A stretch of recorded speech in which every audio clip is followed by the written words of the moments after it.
Our second reading today is from the Gospel according to Luke chapter 24, verses 13 to 35. That same day, two of Jesus' followers were walking to the village of Emmaus, 7 miles out of Jerusalem. As they walked along, they were talking about everything that had happened. Suddenly, Jesus himself came along and joined them and began walking beside them. But they didn't know who he was because their eyes were kept from recognizing him. You seem to be in a deep depression or discussion about something, he said. What are you so concerned about? And they stopped, sadness written across their faces. Then one of them, Cleopas, replied, You must be the only person in Jerusalem who hasn't heard about all the things that have happened there in the last few days. What things? Jesus asked. The things that happened to Jesus, the man from Nazareth, they said. He was a prophet who said and did wonderful things. He was a mighty teacher, highly regarded by both God and all the people. But our leading priests and other religious leaders arrested him and handed him over to be condemned to death, and they crucified him. We had thought he was the Messiah who had come to redeem Israel. That all happened 3 days ago. Then some women from our group of his followers were at his tomb early this morning, and they came back with an amazing report. They said they had seen angels who told them Jesus is alive. Some of our men ran out to see, and sure enough, he was not there, just as the women had said. Then Jesus said to them, You are such foolish people. You find it so hard to believe all that the prophets wrote in the scriptures. Wasn't it necessary that the Messiah should suffer these things and then enter into his glory? Then from the writings of Moses and all the prophets, he interpreted to them the things about himself in all the scriptures.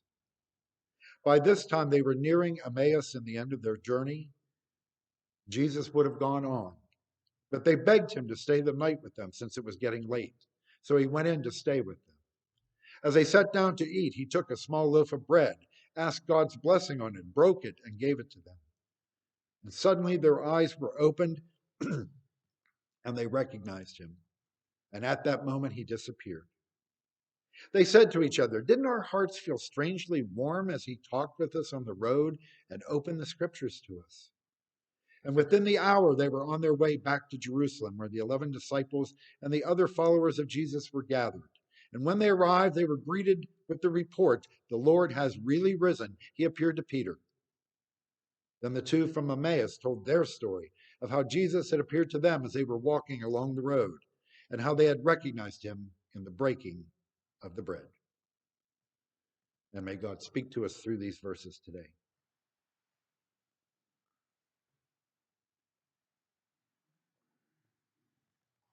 You know, journeys are very important in the gospel stories. Jesus and the disciples are always going somewhere. They're always on the move. Now, along the way, they'll stop here or there.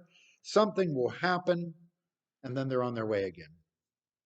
In fact, if you take this very broad view of the Gospels from beginning to end, they are kind of like a travelogue of this one long journey that Jesus makes to the city of Jerusalem.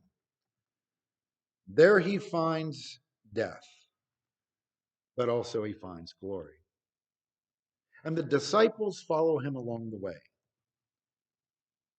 Now, these physical journeys on foot symbolize spiritual journeys, a gradual process of spiritual awakening as the disciples listen and watch what Jesus says and does. And as they travel, Jesus is revealing to them a way of thinking, a way of behaving, a way of being in this world. You know, long before our faith was called Christianity, it was called the way. Christians were called people of the way. So journeys in the Gospels are very important, and they are full of a very rich symbolic meaning. And that includes the journey of the two disciples in our reading today.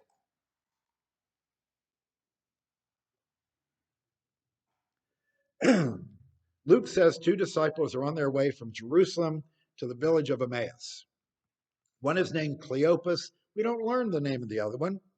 Some have suggested it may have been his wife.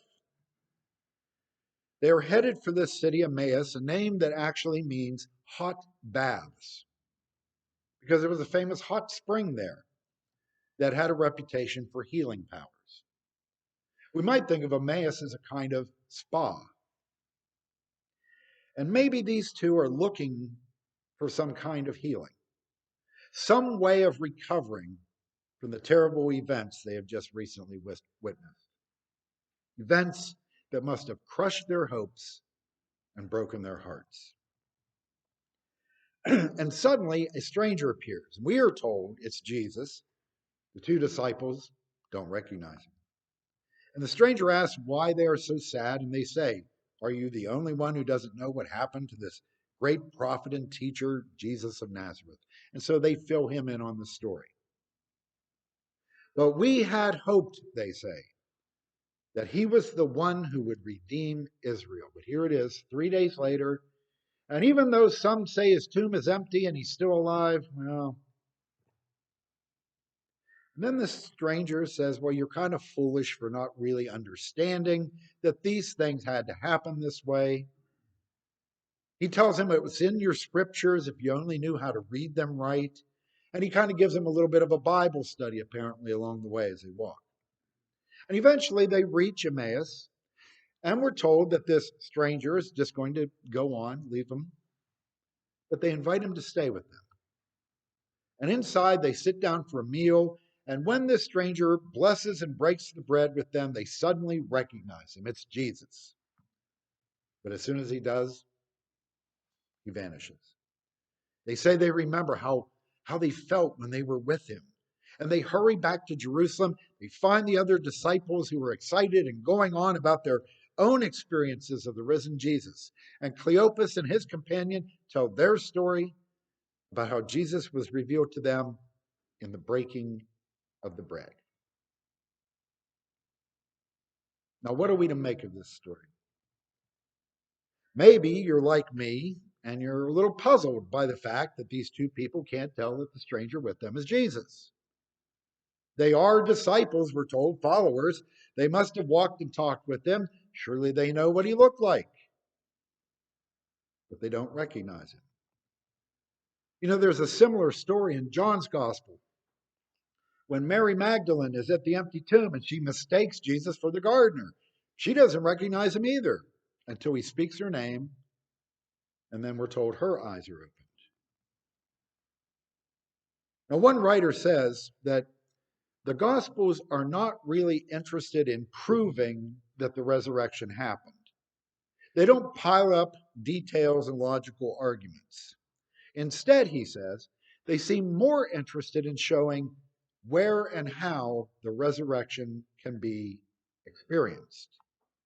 He says the Gospels give maps and mission, places to go, and things to do to experience the risen Christ.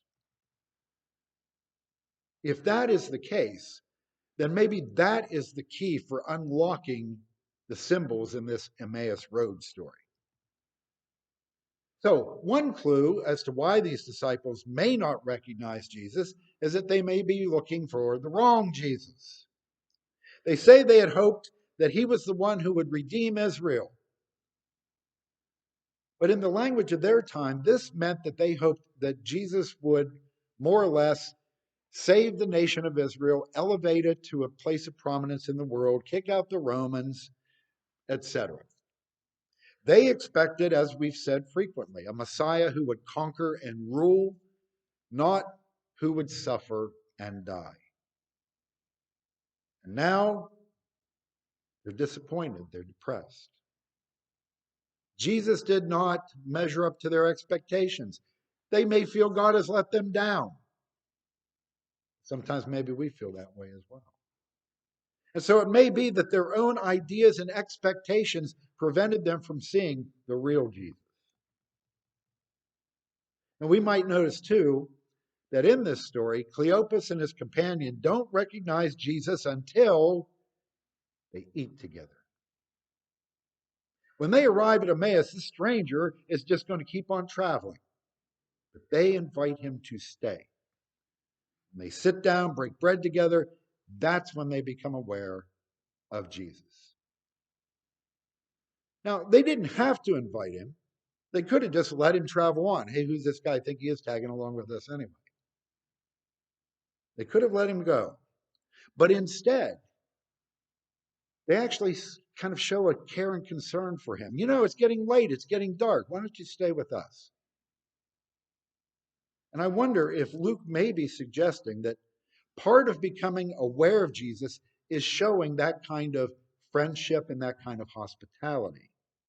That part of having Jesus live among us is connected with the ways we interact with each other, including strangers, maybe even especially strangers. If those two disciples had not welcomed this stranger and shared with him, Jesus would have kept going and left him behind. That's food for thought, isn't it? You know, I have this theory sometimes that many people who might be looking for a church to join look at something like how we behave at a fellowship hour, at a church function, at Walmart, different places like that, rather than how we act at a worship service. You know, frankly, when the first Christians started to meet together, their gatherings, they weren't really like these formal worship services. They were more like a fellowship hour, a potluck dinner. It was this fellowship and celebration and hospitality and welcoming atmosphere that attracted people to want to join this new Christian movement. And I think that's still true. As for Jesus being revealed in the breaking of bread with his friends, Luke is obviously referring to the Last Supper and to the church's practice of communion when we break bread with one another. That was how the first Christians came together to remember Jesus and experience his presence among them. And for centuries, this reenactment of the Lord's Supper has been the center of Christian worship. Some churches celebrate it every Sunday. In the sharing of food and drink together in the name of Jesus, we are reminded that simple, everyday things and events have great power to open us up to the presence of holiness in the midst of our very ordinary lives. They can open us up to Jesus.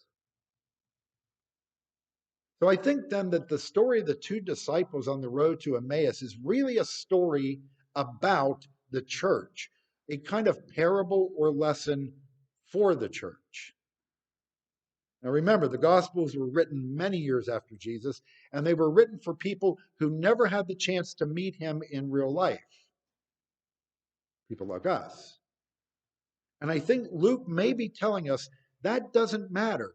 We can still experience Jesus in the hospitality that we show others, in the fellowship that we share together, and in the sacrament of communion.